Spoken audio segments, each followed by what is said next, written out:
오늘 본문은 유다 지파가 차지한 성읍들을 기록하고 있습니다.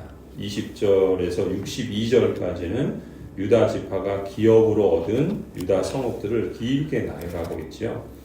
여기에 기록된 성읍들은 지역별로 묶어서 기록을 하고 있는데 20절에서 32절까지는 유다의 남쪽 지역에 해당합니다. 에돔, 남쪽엔 에돔이 있죠. 그 국경, 그 경계선에 가까운 성읍들을 먼저 소개를 하고, 그리고 33절부터 44절까지는 그 위쪽에 있는 평지, 이것은 좀 비옥한 땅인데 지중해에서부터 유다 산간 지방에 이르는 그 평지가 있는데 이 평지 성읍들을 소개하고 있어요.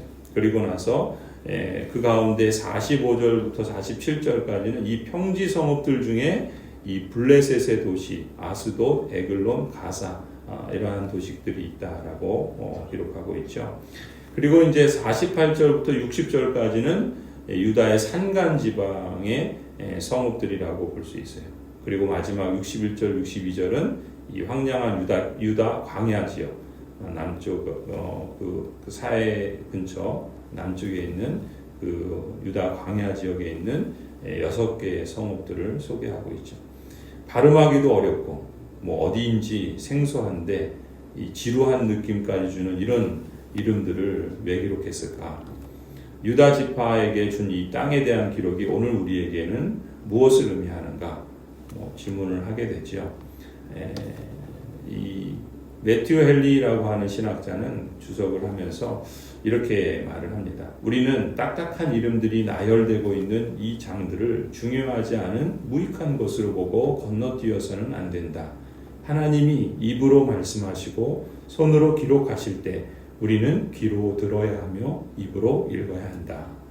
그러니까 그 하나하나 말씀들이 소중하지 않은 것이 없다라는 것을 이렇게 강조하는 것이죠. 또 데이비스라고 하는 학자도 한층 더 강조합니다. 이렇게 말해요. 모든 경계 지점 표시는 흥분으로 가슴을 두근거리게 만드는 것이다. 하나님의 선물에 관한 상세한 묘사는 절대로 지루할 수가 없는 법이다. 그래서 이걸 좀 더 실감 있게 읽도록 한국의 신학자분 가운데 한 사람은 부동산에 민감한 한국 사람들에게 이렇게 제안합니다. 만약에 오늘날 하나님께서 한국에서 가장 값비싼 땅 가운데 하나인 서울 명동의 어떤 땅이 여러분의 땅이라고 하신다면 얼마나 흥분되고 놀라울 일이겠습니까? 사실 하나님께서 가나안 전쟁을 통하여 이 땅을 유다 지파의 명의로 먼저 등기해 주시고 그 다음은 차지하라 라는 의미이기 때문에 흥분될 수밖에 없었을 것입니다. 조금 마음에 와닿나요? 사실 명동 땅이 제 이름으로 등기될 일은 없겠지만 만일 고양동에 여러분의 이름으로 등기된 집이나 부동산이 생겼을 때 또 우리 교회가 재건축을 해서 이 건물을 새로 얻게 되었을 때 감사했던 것처럼 한번 상상해 보면 한번 상상해 보세요. 노예로 살던 이스라엘 백성들이 드디어 자유인이 되었을 뿐만 아니라 자기 소유의 땅을 갖게 된 겁니다. 그것도 하나님께서 수백 년 전에 약속하신 그 땅에 정착해서 이제 대대손손 이사할 필요 없이 거주할 땅을 얻게 되었다는 거 얼마나 기쁘고 흥분되는 일이었겠습니까?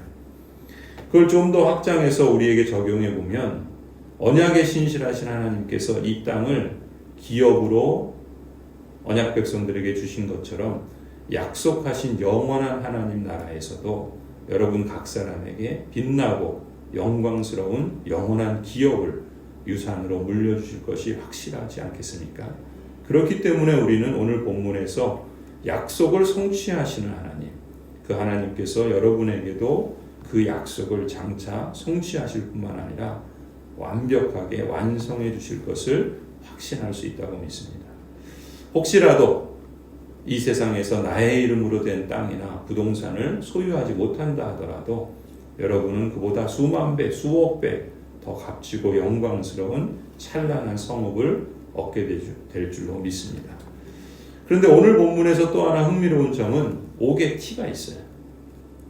그렇게 기록되어 있는 부분들인데 가령 이 유다 지파가 분배받은 성읍들 중에는 아직 정복하지 못한 도시들이 있어요. 그러니까 지금 이 기록은 하나님께서 이렇게 이 땅을 주리라 하신 것은 이것을 이제 정복하기 전에 하나님이 이미 말씀하셨고, 그리고 먼저 등기를 올린 다음에 그 땅을 차지하게 되었죠. 그런데 이 기록으로 남길 때는 이제 그 후대 아니겠습니까? 그때에도 여전히 그 약속하신 땅 가운데 정복하지 못한 도시들이 있었다는 거예요. 뭐 여러 이유가 있었겠죠. 그리고 또 어떤 도시들은 적당히 타협해줘서 그들 안에 섞여 사는 여부수 사람들도 있었던 거예요. 기브온 사람들이라든지 또 출애굽해서 같이 따라온 사람들, 또 이방인 중에 또 라합과 같은 사람들, 이런 사람들처럼 언약 백성 안에 들어온 사람들이 아니라 이 언약 백성들, 유다 사람들이 적당히 타협해줘서 그냥 그들 안에 섞여 사는 그런 사람들이 있었다는 것이죠. 가령 45절부터 보시면 에그론과 그 변두리 촌락과 그 주변 부락들, 에그론에서 지중해 바다까지 아스돗에 인접한 모든 성읍과 주변 마을들도 있고, 47절에 아스돗과 그 변두리 촌락과 주변 마을들도 있죠.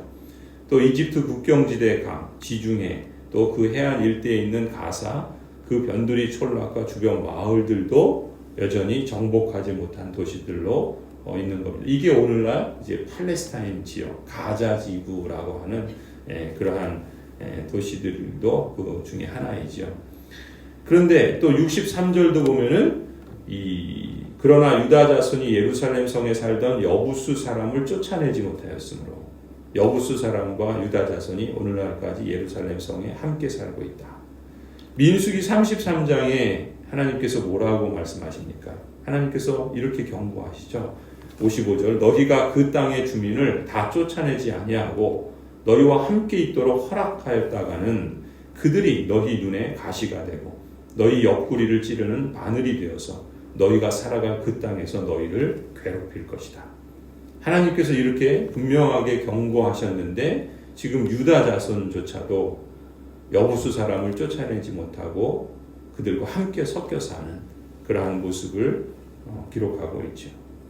실제로 지중해 연안 지역의 블레셋 사람들은 외곽 지역에서 유다 지파의 생존을 위협하는 그런 존재들이 됩니다. 그리고 내부에서는 여부수 사람들이 유다의 정체성을 흔들면서 괴롭히는 위험 요인으로 작용을 하게 되죠.